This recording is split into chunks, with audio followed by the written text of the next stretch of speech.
The following is a special edition of the Weekly Outlook podcast in celebration of the 150th anniversary of Alexander City. Welcome to the Weekly Outlook. I'm Caitlin Fleming, Managing Editor for Tallapoosa Publishers. Today's episode features TPI Talk host Scott Hardy and his guest Denise Graves discussing the Graves and Nolan family businesses and some funny family stories. Welcome in and thanks for joining us for another edition of TPI Talk. My name is Scott Hardy and I'm excited today to talk to Miss Denise Graves as we look back on the 150th anniversary of Alexander City and those who have impacted our community. Today again I'm joined by Miss Graves. So Miss Graves, thanks for joining us. Oh, thank you for inviting me. Yes, ma'am. So we've been talking to different people about their relationship with the community and what it was like growing up in Alex City. So I'd love to hear your perspective of what it was like to grow up here. It was a great place to grow up. The city was bigger then. And it was a safe place to be.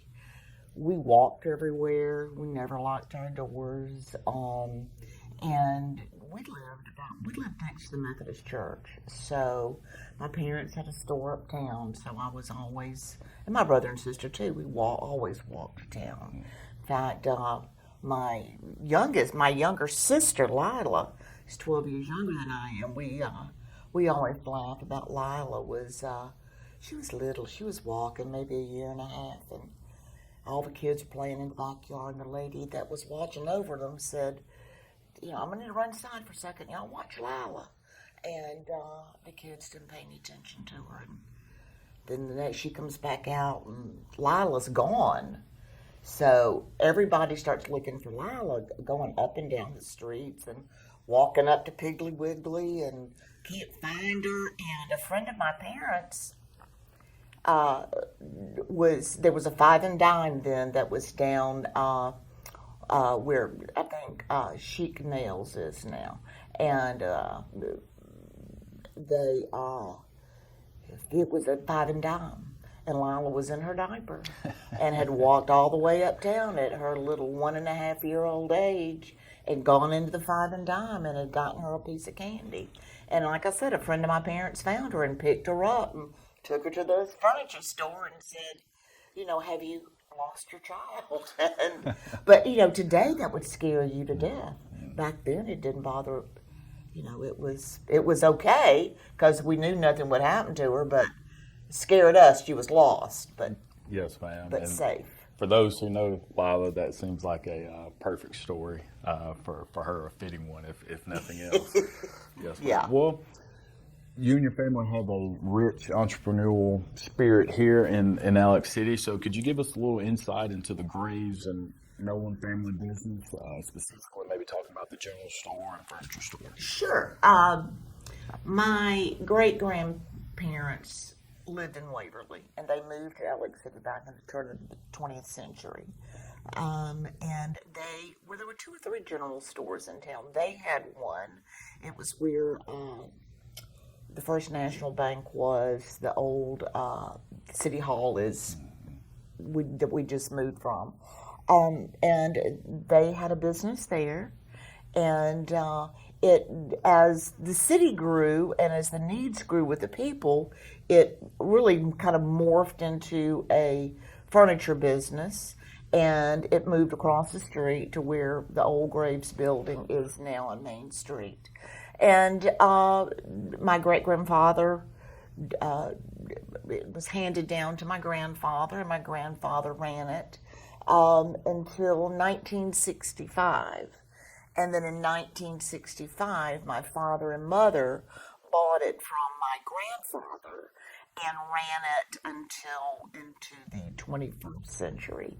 And then my sister and her husband bought it from them and ran it as long as it was viable. And so we always laugh. We'll go to estate sales and around the area, and it's like, oh, this came from Graves Furniture. Oh, this came from Graves Furniture. So it's fun to see that stuff again. Yes, ma'am. And again, we're here speaking with Miss Denise Graves as we reflect back on the 150th anniversary of Alexander City, and a mainstay or a topic of conversation that a lot of people have spoken about that we've interviewed is Strand Park. And so I would love to hear this story about I guess temporary ownership, possibly of Strand? Temporary ownership. Yes, from Tallapoosa Street to Alabama Street, Strand Park.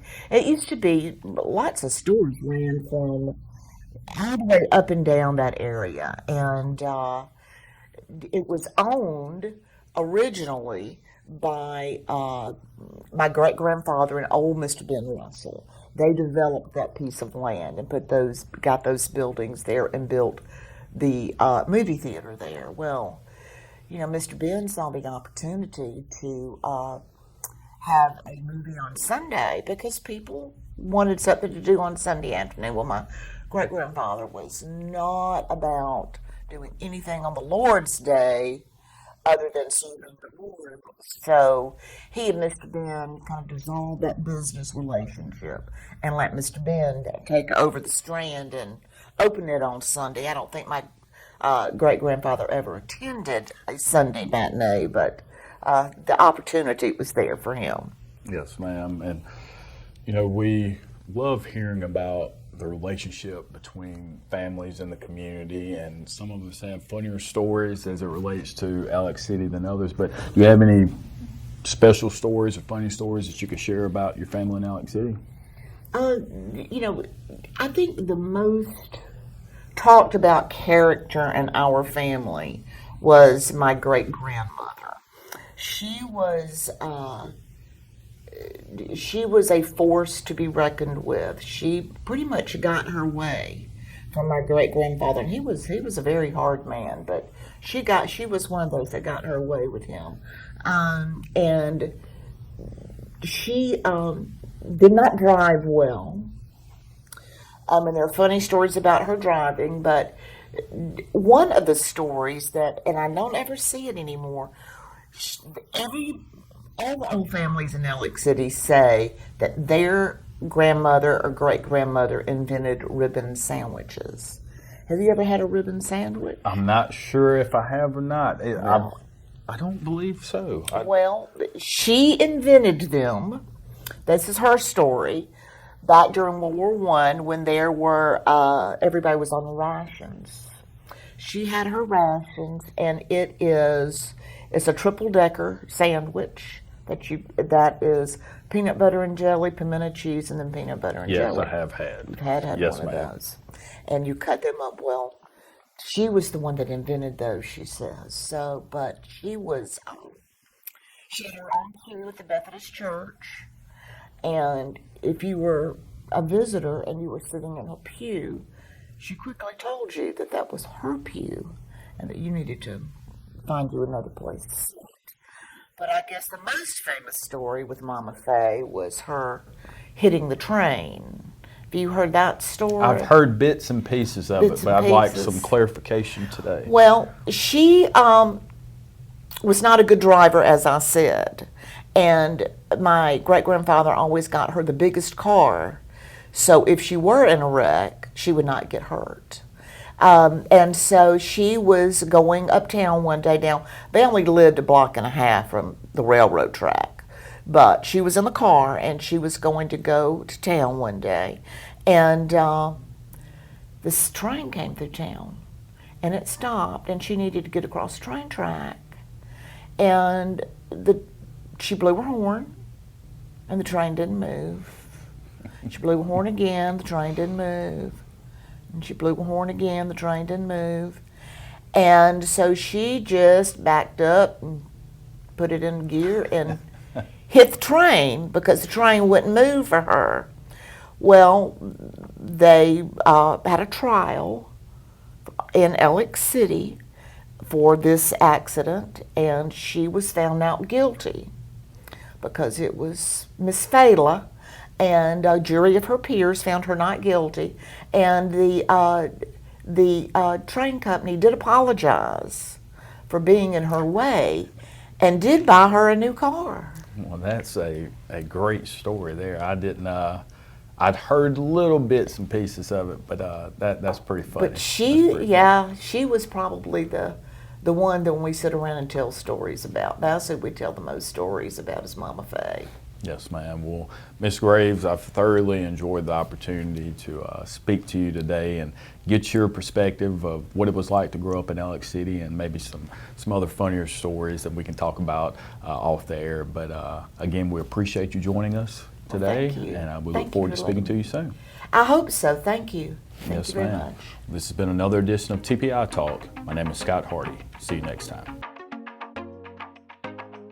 Thanks for joining us for the special edition of the Weekly Outlook. To be notified when we upload our next episode, like the podcast on Spotify, Google Play, Apple Music, or wherever you listen to podcasts. You can support the Weekly Outlook by subscribing at alexcityoutlook.com/subscribe, or click the listener support link below.